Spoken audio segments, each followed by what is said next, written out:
السلام عليكم ورحمة الله وبركاته.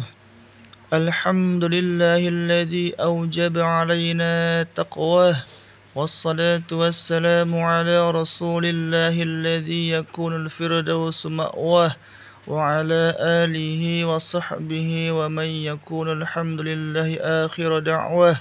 أما بعد. Kaum muslimin yang dimuliakan Allah, Ramadan tinggal beberapa hari lagi. Jika kita mendapati diri kita tetap bersemangat dalam beribadah, maka kepada Allah hendaknya kita memuji. Jika mendapati diri kita bermalas-malasan beribadah, maka kita harus segera menghilangkan penyakit ini dan mengejar ketertinggalan kita, mumpung masih ada waktu untuk mendapatkan Lailatul Qadar. Muhammad bin Ali rahimahullah pernah menasihati putranya seraya berkata, "Ya bunayya iyyaka wal kasala wad dajar, fa innahuma miftahu kulli syarr. Innaka in kasilta lam tuaddi haqqa, wa in dharifta lam tasbir ala haqqa." Wahai putraku, jauhilah kemalasan dan kejenuhan, karena keduanya adalah kunci semua keburukan. Jika malas, kamu tidak akan pernah sanggup menunaikan kewajiban. Jika jenuh, kamu tidak akan pernah bersabar menunaikan kewajiban. Hadis riwayat Abu Nuaim. Jika kita mengalami kejenuhan dan kemalasan dalam beribadah di bulan Ramadan, maka dengan segera kita harus melakukan langkah-langkah sebagai berikut. Yang pertama, bersedih dan menyesal ketika tidak bisa mengoptimalkan amaliyah ibadah selama bulan Ramadan. Kita harus bersedih dan menyesal. Kesedihan dan penyesalan ini sangat berarti bagi kita. Kesedihan ini merupakan bukti bahwa kita menyadari kesalahan-kesalahan kita, sekaligus sebagai indikasi bahwa kita masih memiliki keimanan. Rasulullah sallallahu alaihi wasallam bersabda, "Idza sarratka hasanatuk wa sa'atka sayyi'atuk, fa anta mu'min."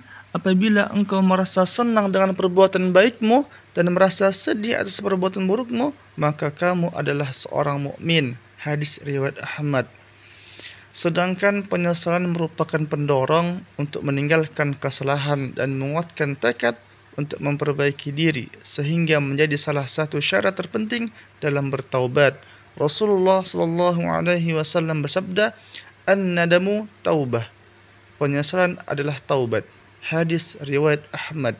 Kemudian yang kedua adalah bertaubat dan beristighfar kepada Allah Subhanahu wa taala.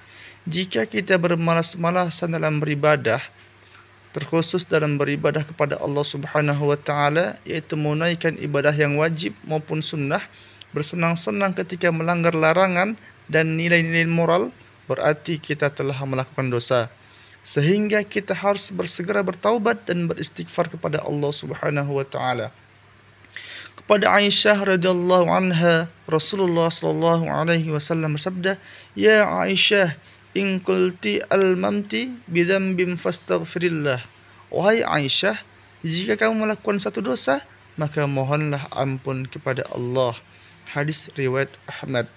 Di samping menghapuskan dosa, taubat dan istighfar akan memberikan keuntungan besar bagi pelakunya. Allah Subhanahu wa taala berfirman, "Wa ya qaumi istaghfiru rabbakum thumma tubu ilayhi yursilis samaa'a 'alaikum midrara wa yazidkum quwwatan ila quwwatikum wa la tatawallaw mujrimin." Wahai kaumku, mohonlah ampun kepada Tuhanmu, kemudian bertaubatlah kepadanya. Niscaya ia akan menurunkan untukmu hujan yang sangat deras, menambahkan kekuatan melebihi kekuatanmu, dan janganlah kamu berpaling menjadi orang-orang yang berdosa. Quran Surah Hud ayat 52.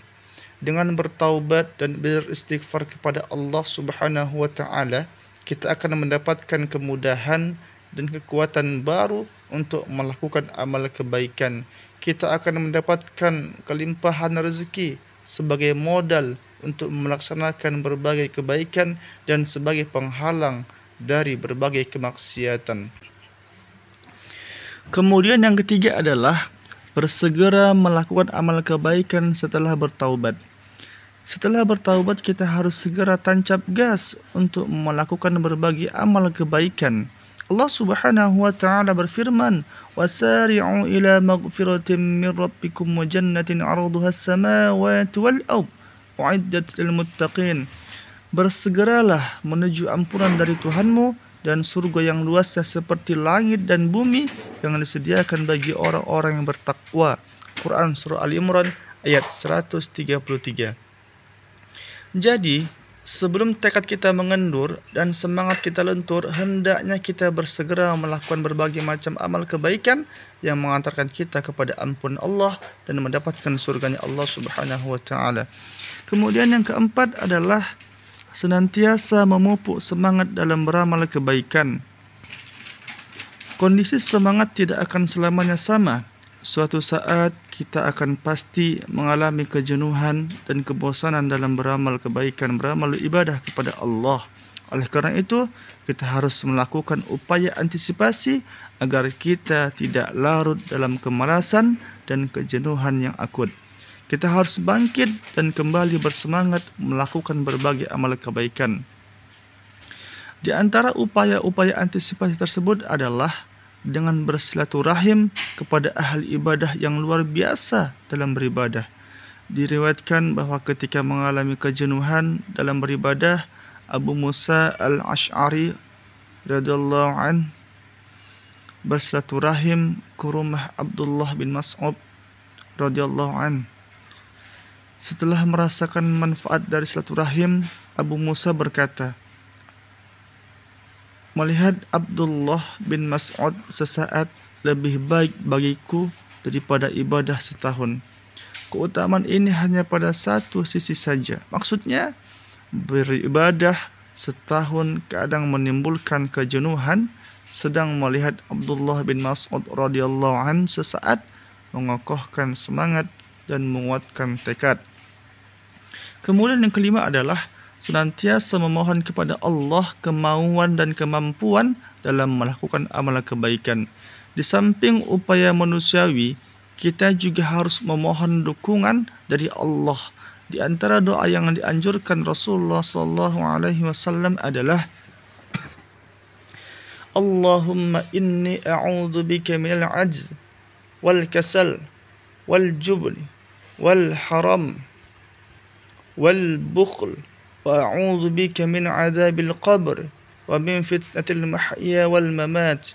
Ya Allah, sesungguhnya aku berlindung kepadamu dari ketidakmampuan, kemalasan, sifat pengecut, kepikunan dan kikir. Aku berlindung kepadamu dari siksa kubur dan dari fitnah kehidupan dan kematian. Hadis riwayat Muslim. Itulah langkah-langkah kebangkitan ketika mengalami kejenuhan dan kemalasan dalam melaksanakan berbagai amal ibadah di bulan Ramadan.